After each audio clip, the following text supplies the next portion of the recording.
సత్యమూర్తి గారు మనం చూసుకుంటే అటు బాబాయ్ ఆత్మ తండ్రి ఆత్మ కాకుండా జెడ్పీటీసీ ఎన్నికలకు సంబంధించి పూర్తి స్థాయిలో ఫ్రస్ట్రేట్ అయిపోయాడు. అదిగాక ఏదైతే లిక్కర్ స్కామ్కి సంబంధించి చూస్తే దాదాపు 30,000 మంది చనిపోతే వాళ్ళ ఆత్మలు కూడా ఎంటబడుతున్నాయా? అందుకే పూర్తి ఫ్రస్ట్రేషన్లోకి వెళ్ళిపోయాడా జగన్ అంటే ఏమంటారు? ఇప్పుడు అతను చేసిన నేరాలు అతనికి తెలుసు, అంత అమాయకంగా ఏం చేయలే. ఇవన్నీ కూడా ఈ నేరాలన్నీ కూడా కావాలని అతను చేసినవే. ఇంతమంది ఇప్పుడు కూలింగ్ పీరియడ్ అంటారు ఈ మద్యం తయారీ విధానంలో. మద్యం తయారు చేసిన తర్వాత కొన్ని రోజుల పాటు దాన్ని నిల్వ చేయాలి. చేసిన తర్వాత దాన్ని రిలీజ్ చేయాలి. అరే మధ్యాహ్నం తయారు చేస్తాడు, సాయంత్రం బాటిలింగ్ చేస్తాడు, రాత్రికి అమ్ముతాడు, తాగిచ్చేస్తాడు. ఇట చేస్తే జనం చచ్చిపోతారని తెలీదా జగన్మోహన్ రెడ్డికి? ఖచ్చితంగా తెలుసు. మనకు కావాల్సింది మనకి ప్రాఫిట్ రావాలి, ఎవడు ఎట్లా పోయినా మనకు సంబంధం లేదు అన్న ఉద్దేశంతో కదా మద్యం పాలసీని మార్చి ఇట్లా ఇంప్లిమెంట్ చేసింది. అందుకని జగన్మోహన్ రెడ్డికి తెలియక ఏమి ఈ మద్యం కుంభకోణం అయితే ఏదో అట్లా అలవోకగా జరిగింది ఏం కాదు. సజ్జల రామకృష్ణారెడ్డి కూడా సర్టిఫై చేసేసాడు కదా మద్యం కుంభకోణానికి సంబంధించి. అక్కడక్కడ బలాన్ చోట రికార్డులు ఉన్నాయి, మీరు అవి చూసుకుంటే తెలిసిపోతుందని చెప్పేశాడు. టిప్ కూడా ఇచ్చాడు. అంటే కుంభకోణం జరిగితే మాత్రం విచారణ చేస్తారా అని అడిగాడు, అది వేరే విషయం. జగన్మోహన్ రెడ్డికి ఇప్పుడు ఆ 30,000 మంది ఎవరైతే చనిపోయారో వాళ్ళందరూ కూడా, ఆ సింగిల్ మదర్స్ వాళ్ళందరూ కూడా ఇదే ప్రశ్నిస్తున్నారు ఇప్పుడు ఈ రోజున. నీ వల్ల ఇంతమంది మా కుటుంబాలకి ఇంత నష్టం జరిగింది అని ప్రశ్నిస్తూ ఉన్నారు.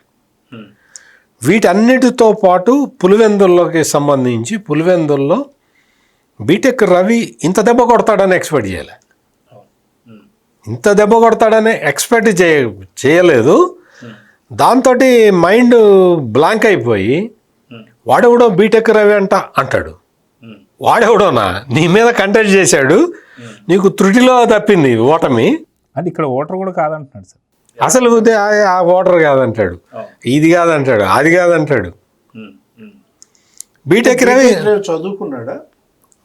బీటెక్ ఆ ఏరియాలో పులివెందుల్లో ఫస్ట్ బీటెక్ చదివిన వ్యక్తి బీటెక్ రవి. అందుకనే అతనికి బీటెక్ రవి అని వచ్చింది పేరు. చదువుకున్న వాళ్ళు మా ఓటర్లు కాదు, చదువుకున్న వాళ్ళు మా ఓటర్లు కాదు. ఇప్పుడు గ్రాడ్యుయేట్స్ ఎమ్మెల్సీ ఎన్నికల్లో చెప్పారు కదా, సజ్జలు కూడా ఇదేమండి మా ఓటర్లు వేరు ఉంటారు. అందుకని ఇక్కడ వాడెవడో బీటెక్ రవి వచ్చి నీకు ఇంత చేశాడంటే 632 ఓట్లు నీకు తెప్పించాడు అంటే మరి వాడెవడో వీడెవడో కాదు, నోటు దగ్గర పెట్టుకొని మాట్లాడాలి.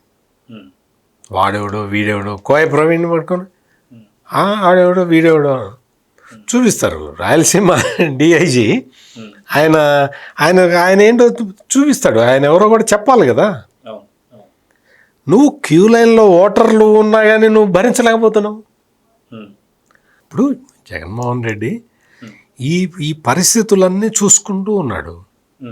ఏం చేయాలో అర్థం కాని పరిస్థితి.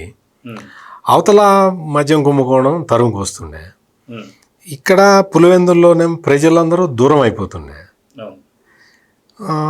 నీకు ప్రజలు దూరం అయిపోతున్నారు, అటు డబ్బులేమో జప్తు చేస్తున్నారు,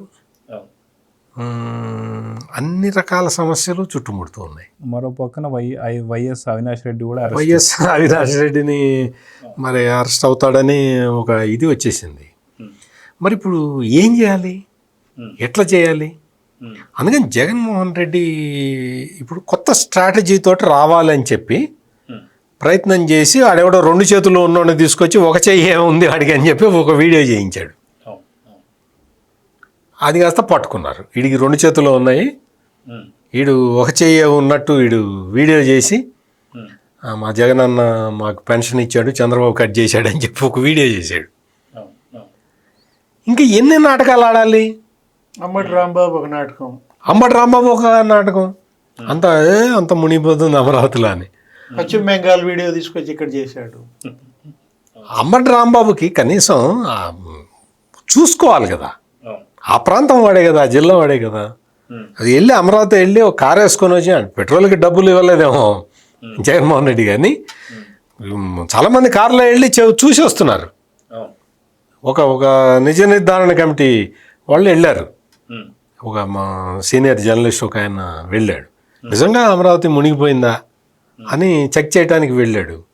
మొత్తం చూశాడు, ఎక్కడా నీళ్ళు లేవు, ఎక్కడా మునగలేదు అని చెప్పి ఆయన చెప్పాడు. ఇక్కడ జగన్మోహన్ రెడ్డి ఏమో మునిగిపోయింది అమరావతి మొత్తం మునిగిపోయిందని ప్రచారం చేశాడు.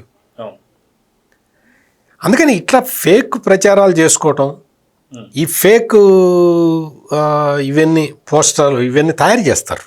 కొన్ని పోస్టులు తయారు చేస్తారు సోషల్ మీడియాలో వేసి వదలటం. ఇప్పుడు కొత్తగా ఇంకొక స్ట్రాటజీ వేస్తున్నాడు జగన్మోహన్ రెడ్డి.